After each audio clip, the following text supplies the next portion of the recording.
In the last part, Kate and Lily realized that something from the hotel had followed them home. It touched them, entered their bodies, and slowly began to change them. And now that entity was no longer just one, it was spreading.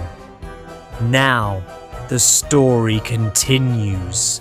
Kate stood in front of the mirror, but this time her reflection felt wrong.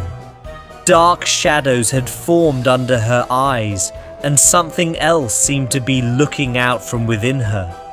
She slowly raised her hand and touched her face, but at that exact moment, she felt another touch at the same place. The same cold grip sent chills through her entire body. After that night, Kate stopped sleeping.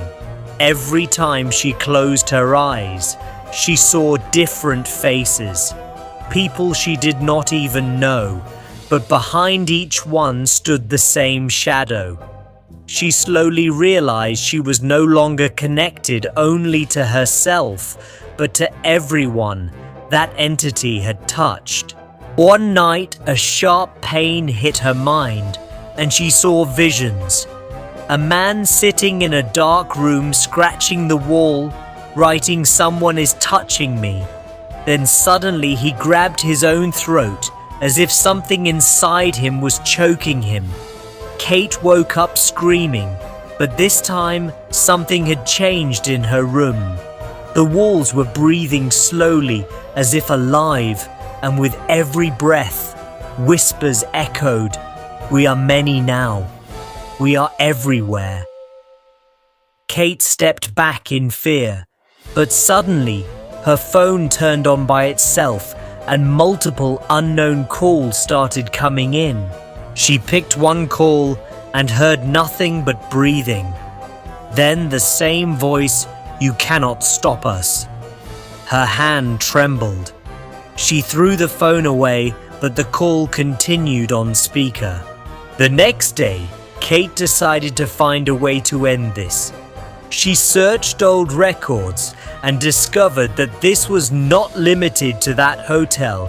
It had been happening for years in different places every time it began. The same way someone saying, "Someone is touching me," and within days they either disappeared or completely changed. Kate found an old file about a psychologist who had studied this case. He had written that this was not a ghost, but a form of consciousness that spreads through touch, and once inside, it removes fear and takes control of the human mind. Kate tracked down the doctor's old address and decided to go there. The place was far from the city and abandoned. When she entered the house, it felt like something was still there. Inside the room, the walls were covered with the same line written thousands of times, "We are not alone." Her heart pounded suddenly. The door slammed shut behind her, and the room went dark. A recording started playing. It was the doctor's voice. "If you are hearing this, it is already too late. This thing cannot be destroyed. It multiplies with every new host. And after a point, the human is no longer human. They become a medium." Kate turned around, and this time the shadow was not just behind her. It was everywhere in the room, as if the entire space was made of it. Suddenly she realized she was no longer thinking alone. Multiple voices filled her mind. She tried to run, but her body froze. Visions appeared again, this time across the entire city, people stopping one by one, their eyes turning black and slow smiles forming on their faces. Kate looked at herself in the mirror, and for the first time she felt no fear. She slowly whispered, "We are not stopping now." And at that same moment, across different homes in the city, people woke up feeling the same cold touch. The story was not ending, it had just begun.